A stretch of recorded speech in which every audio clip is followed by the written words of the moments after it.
dwelt in the north a tribe of fishermen. Now the best fish were to be found in the summer season, far up in the frozen places where no one could live in the winter at all. For the king of this land of ice was a fierce old man called Kabibanoka by the Indians, meaning in our language, the North Wind. Though the land of ice stretched across the top of the world for thousands and thousands of miles, Kabibanoka was not satisfied. If he could have had his way, there would have been no grass or green trees anywhere.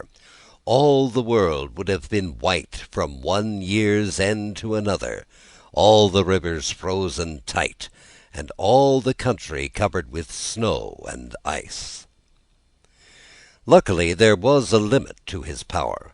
Strong and fierce as he was no match at all for Shawondasee, the South Wind, whose home was in the pleasant land of the sunflower. Where Shawondasee dwelt it was always summer. When he breathed upon the land, violets appeared in the woods. The wild rose bloomed on the yellow prairie, and the cooing dove called musically to its mate. It was he who caused the melons to grow, and the purple grapes. It was he whose warm breath ripened the corn in the fields, clothed the forests in green, and made all the earth glad and beautiful. Then, as the summer days grew shorter in the north, Shawondasee would climb to the top of a hill, fill his great pipe, and sit there, dreaming and smoking. Hour after hour he sat and smoked, and the smoke, rising in the form of a vapor, filled the air with a soft haze until the hills and lakes seemed like the hills and lakes of dreamland. Not a breath of wind, not a cloud in the sky, a great peace and stillness over all. Nowhere else in the world was there anything so wonderful. It was Indian summer. Now it was that the fishermen who set their nets in the north worked hard and fast, knowing the time was at hand when the south wind would fall asleep, and fierce old Kabibanoka would swoop down upon them and drive them away. Sure enough, one morning a thin film of ice covered the water where they set their nets. A heavy frost sparkled in the sun on the bark roof of their huts. That was sufficient warning. The ice grew thicker. The snow fell in big, feathery flakes. Coyote, the prairie wolf, trotted by in his shaggy white winter coat. Already they could hear the muttering and moaning in the distance. "Kabibanoka is coming," cried the fisherman. "Kabibanoka will soon be here. It's time for us to go." But Shingebis the diver only laughed. Shingebis was always laughing. He laughed when he caught a big fish, and he laughed when he caught none at all. Nothing could dampen his spirits. "The fishing is still good," he said to his comrades. "I can cut a hole in the ice and fish with a line instead of a net. What do I care for old Kabibanoka?" They looked at him in amazement. It was true that Shingebis had certain magic powers, and could change himself into a duck. They had seen him do it, and that is why he came to be called the diver. But how would this enable him to brave the anger of the terrible north wind? "You had better come with us," they said. "Kabibanoka is much stronger than you. The biggest trees of the forest bend before his wrath. The swiftest river that runs freezes at his touch. Unless you can turn yourself into a bear or a fish, you have no chance at all." But Shingebis only laughed the louder.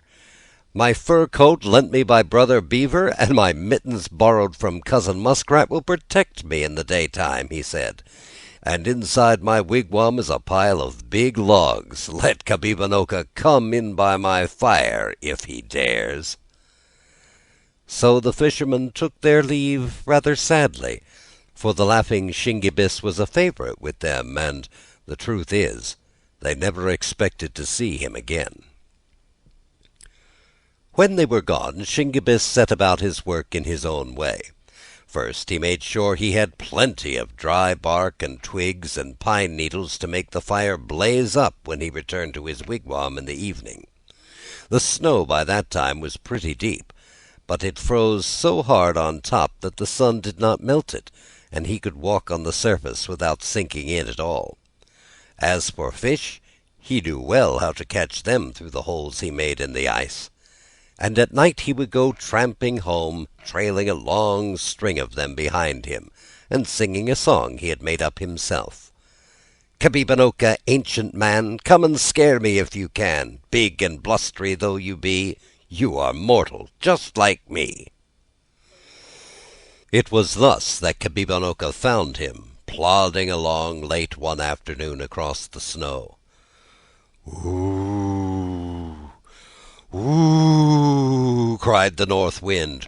"What impudent two-legged creature is this who dares to linger here so long after the wild goose and heron have winged their way to the south?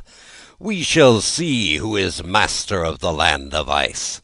This very night I will force my way into his wigwam, put his fire out, and scatter all the ashes around. Ooh, ooh!"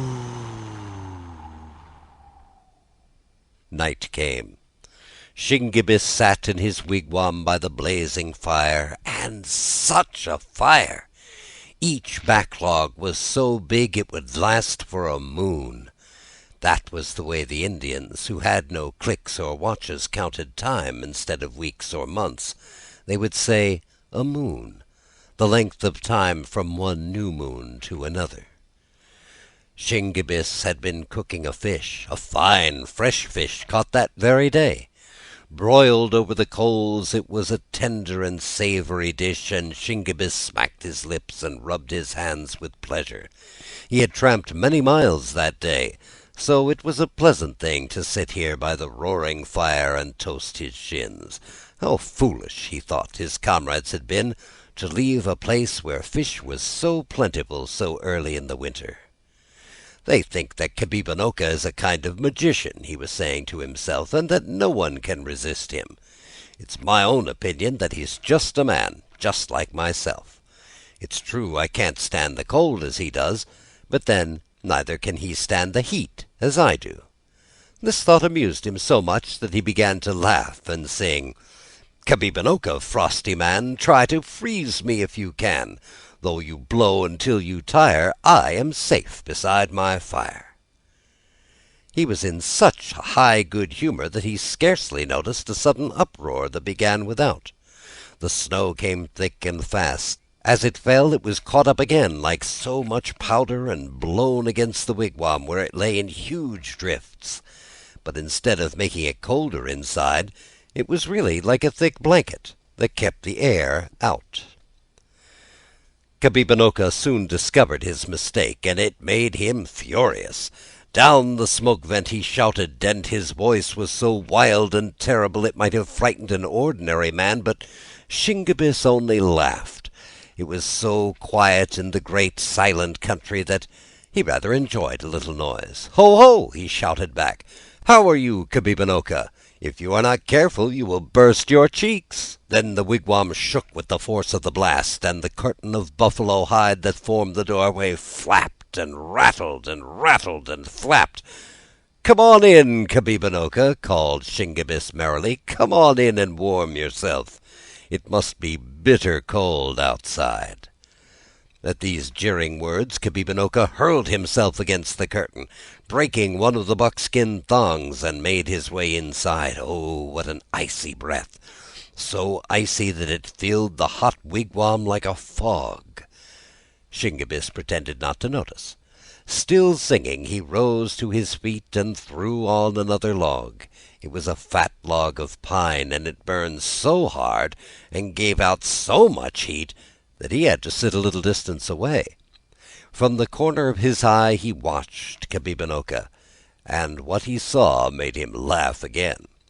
The perspiration was pouring from his forehead. The snow and icicles in his flowing hair quickly disappeared.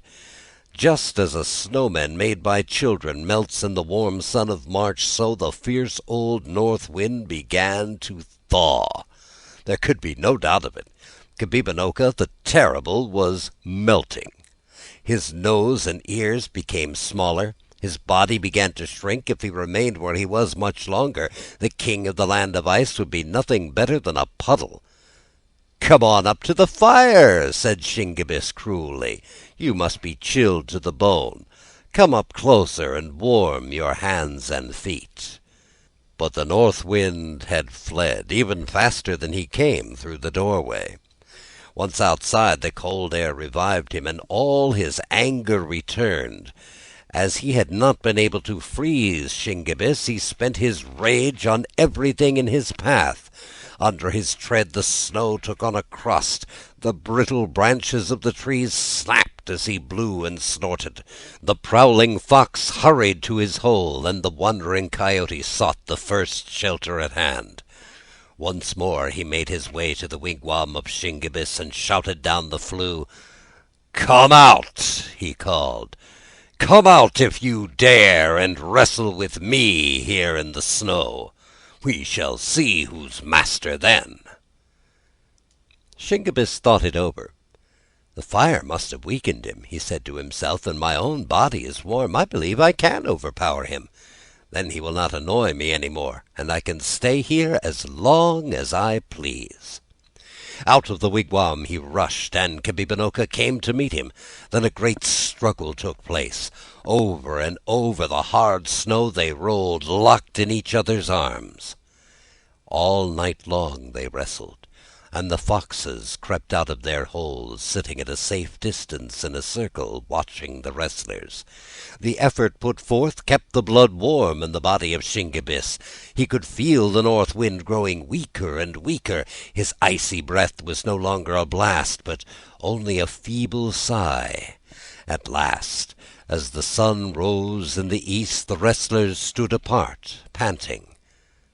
Kabibinoka was conquered. With a despairing wail he turned and sped away. Far, far to the north he sped, even to the land of the white rabbit. And as he went, the laughter of Shingebis rang out and followed him. Cheerfulness and courage can overcome even the north wind. And so ends Shingebis Fools the North Wind.